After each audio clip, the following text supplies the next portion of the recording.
What is up guys, Farhan here and welcome back to another ultimate review. This is the review of the Yamaha Super Tenere XT1200Z.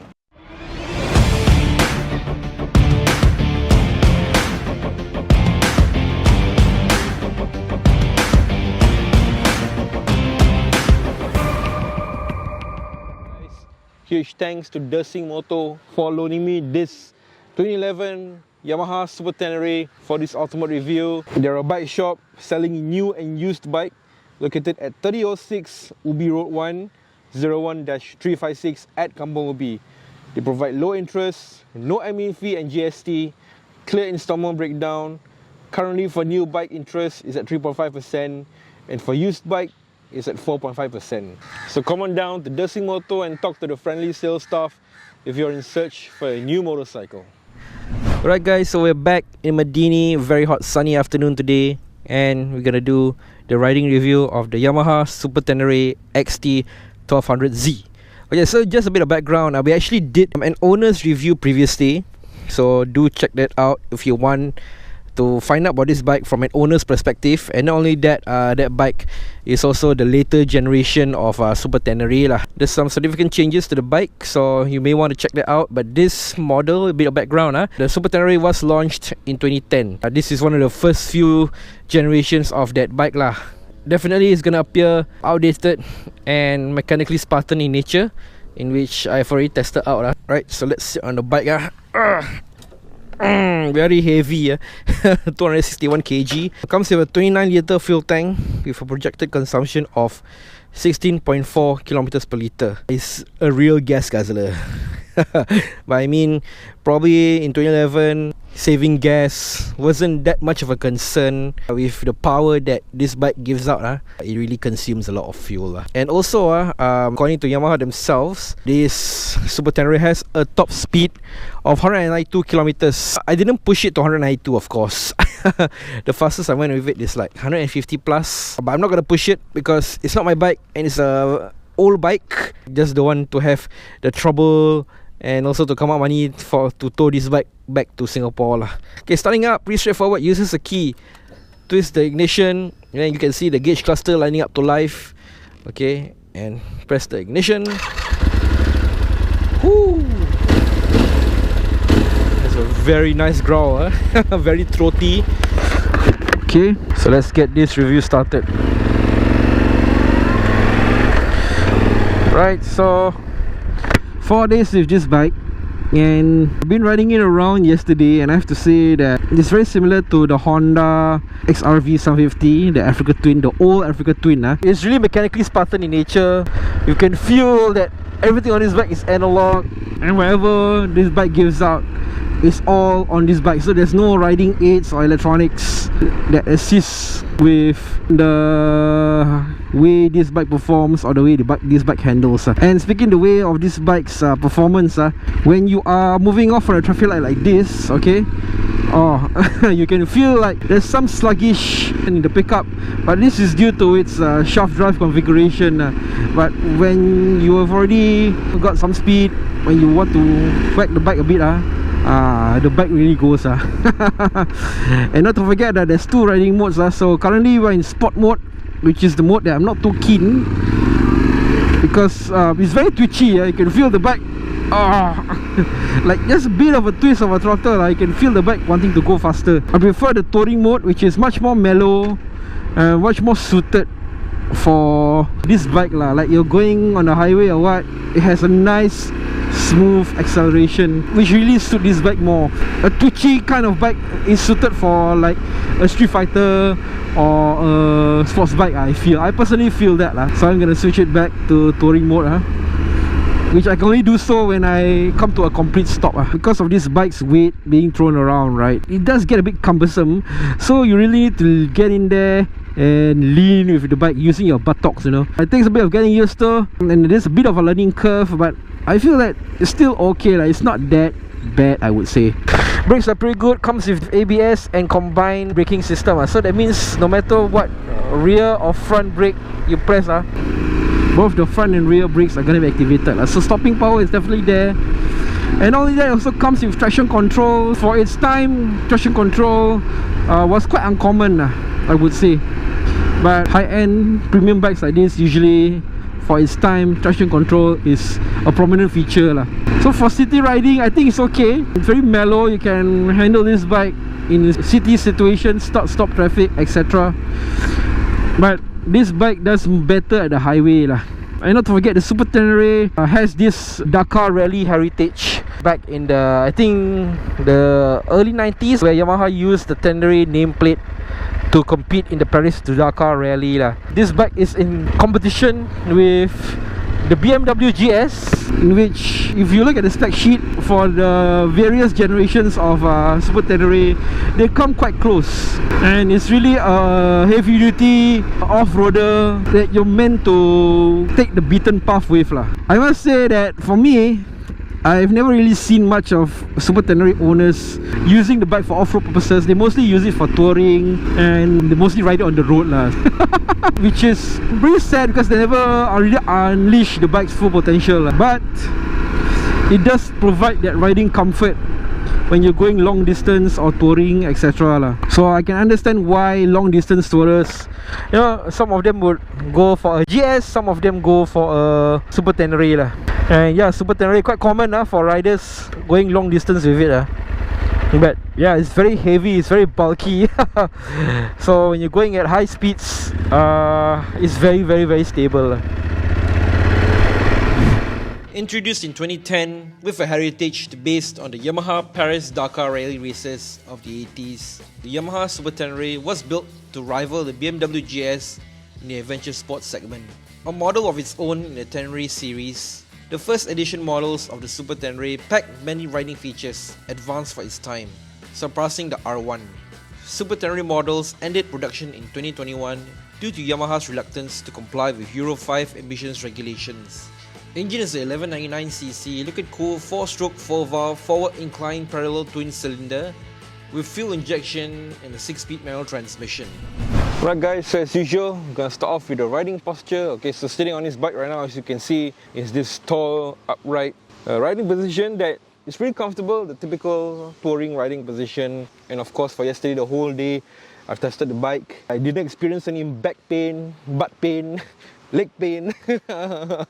Or yeah, it's pretty comfortable. I think long distance touring, no issue of course. And with a ride height of 84.5 cm, I'm 165. As you can see, I'm tiptoeing ever so slightly. For me, no issue lah, because I think the bike's low center of gravity really helps. And of course, when you're moving, you don't feel the weight at all. Not to forget also, this bike is 261 kg, so it's quite heavy. So I think for vertically challenged riders, they may have some issues, but I think for people who are above 165 or 165 like me, or slightly maybe shorter, no issues with handling this bike, I guess, in start-stop situation or when you're standing on a bike like this. So up next, we come to the design of the Yamaha Super Tenere. It has a rounded appearance, clearly dated, has an early 2000s look to it, has elements from its predecessor, the TDM 900, tall stance with a bulky and beastly body. Huge plastic cladding at the sides serve as vents. It's also to project that rugged adventure look. Spoke rims, which is more durable than alloys. The dual headlamp design, which looks too small in my personal opinion. Surprisingly, these dual headlamps, they are also carried on to the Yamaha Tracer 900 GT lah. Overall, it has a dated look to it, but if you're a guy like me who likes this conservative kind of look that is not too over-designed, this will definitely appeal to you. Right, so up next we come to the handlebar controls and gauge cluster. For handlebar controls, pretty straightforward. There's nothing much for you to toggle with, not much riding tech on it for its time. To the left over here, we've got the high beam, low beam, hazard, signal indicators, horn, and also the passing light. To the right over here, we got the engine cut-off, mode switch, and also the starter. So not to forget the riding modes, there's two, touring and sport. I will explain that later on. And yeah, the gauge cluster is a combination of an LCD and an analog display. The tachometer is on the analog, while the speedometer is in the LCD. And the LCD does tell you quite a bit of info for the bike. So to toggle, there's two buttons at the bottom of the LCD screen here. Just toggle accordingly, okay? So when you press the buttons, the first button specifically, it rotates between the odometer, trip 1, trip 2, and that's it lah. And the second button, it toggles between the air temperature, the engine temperature, fuel consumption per 100 kilometers, and average fuel consumption. And I must say that I like the signals and the hazard on this gauge cluster. It has a big section for it, which, yeah, in my personal opinion, really alerts the rider that you're using your signals. And yeah, it has kind of a rugged look to it, but at the same time, it feels dated by today's standards. So up next, we come to the riding tech that's on the Yamaha Super Tenere, and I'm surprised that for its time, it does pack a few of the riding tech that is quite, how to say, advanced for its day. By today's standards, is dated but I think the subsequent Yamaha Super Tenere models, they have all of these features Just to name a few, there's two riding modes, okay, touring and sport. In touring mode, I feel it does provide a nice, smooth throttle delivery. While in sport, it's kind of switchy, so I prefer to be in touring mode most of the time for this bike And ABS is standard with combined braking system. When you brake, the front or rear brake, both brakes are going to be activated front and rear. 3 disc brakes, 2 in the front, 1 in the rear, and also there's a charging outlet near the gauge cluster over here. There's also 2 levels of traction control. Okay, there's for TCS1 is for rain or other slippery pavement conditions, so that means it's for on-road situations For TCS2, for non-aggressive off-road situations, and also you can turn off the traction control for when you want to do some off-roading which this bike is capable, of course. And yeah, to toggle the traction control, there's actually a small button next to the gauge cluster over here, which is kind of hidden and you don't know about it. They don't even label it. And yeah, you toggle it away And also inverted telescopic forks, which is, for its time, I feel that it's quite rare and quite a new innovation for the time of its release. And also to compete with the GS, it comes in a shaft drive, which is very durable and less maintenance required when you're doing this long distance touring. Right guys, so horn check for the Yamaha Super Tenere 1200.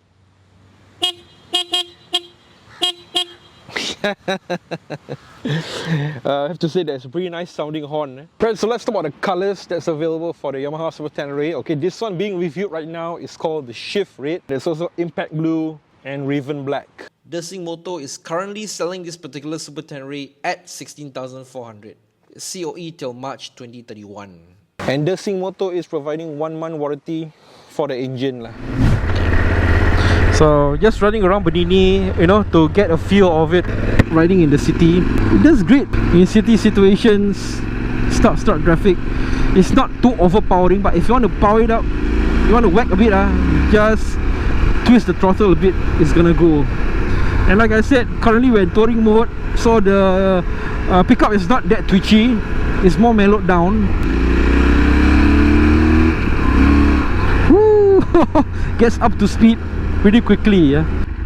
Brakes are pretty good. Once again, I have to say it's really a gas guzzler. I just topped up yesterday, been running around the whole day. 1 bar gone already. Usually for most of the bikes that I've ridden, maybe still full And I didn't really want to push this back too much because it's an old bike, registered in 2011 by the way. I don't really want this bike to break down on me. So far, from what I heard from Super Tenere owners, they say that the engine is quite reliable And also speaking about the engine, right, the heat on this, you can really feel it on your inner shins and your inseams right now.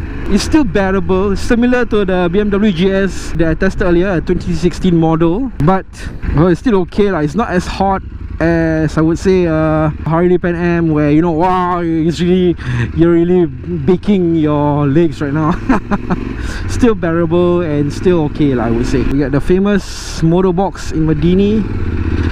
Let's play with the corners a bit. And once again, I feel that the handling is okay. I wouldn't say it's bad, I wouldn't say it's good either. You really need to get in there and lean with the bike. So I don't really dare to ride fast with it because I can feel that isn't that fantastic I would say. Okay, so let's exit the roundabout. Once again, low to mid-range torque is pretty good. Gets up to speed pretty quickly, and yeah, at high speeds it deflects the wind pretty well because the windshield, even though it looks short, deflects the wind pretty well. Also, I feel that at high speeds it's pretty stable this bike. You don't feel as if that the bike is gonna tank slap or anything. And I just love the growl that is engine gives. It's a nice low sounding throaty growl. The suspension is really good also, really absorbs most of the road impacts and road imperfections. It's an off-road bike, so definitely the travel suspension is higher, and also not to forget the rear suspension is preload adjustable. So if like carrying luggage or pillion, you can adjust the suspension accordingly. Alright, so we're taking in the corner carefully. Once again, I don't feel too confident leaning into the corners with this bike, but I am going to try to push it.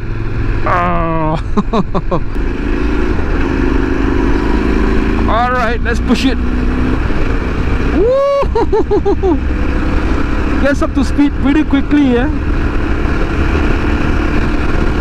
Oh man, I think this is where the Super Tenere belongs. At high speed on the highway.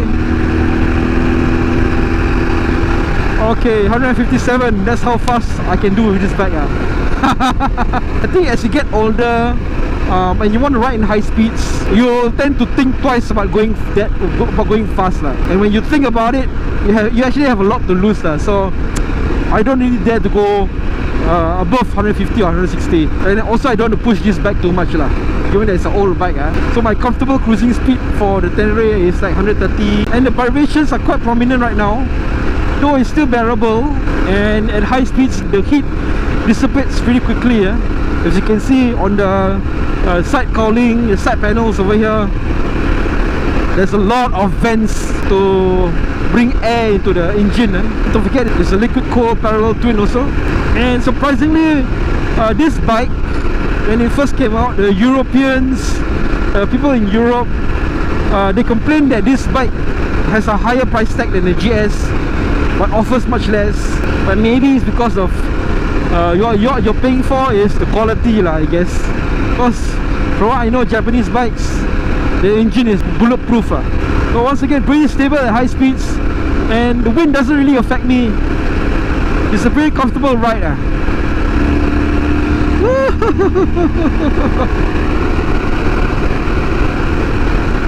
Oh man, loving it. Right guys, so I've had like 4 days with the Yamaha Super Tenere thanks to the Xing Motor. Actually, I don't know why I wanted to review this bike. It's just sitting in the shop. I think it's one of the few bikes that I wanted to review, but I never really had the opportunity to do it, so here we are. Right, so it's an old bike. Everything here feels dated. It really makes me appreciate the lengths that manufacturers go through to bring in innovation and safety to make riding easier and enjoyable. Personally, I feel that I'm riding the Honda XRV 750 Africa Twin that previously reviewed, and it's really a throwback to how it was back then.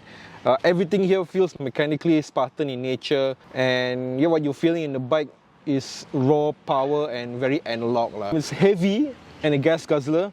I have to say performance is great.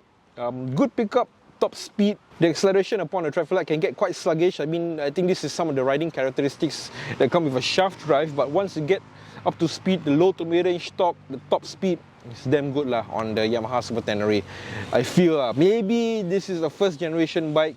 Later generations may have improved on this, I guess. Overall, I feel that it's a great all-rounder. As I've said, perhaps this is an old bike and I didn't want to push it actually. But if you want to use Super Tenere, this first generation one, parts may be an issue. So, yeah.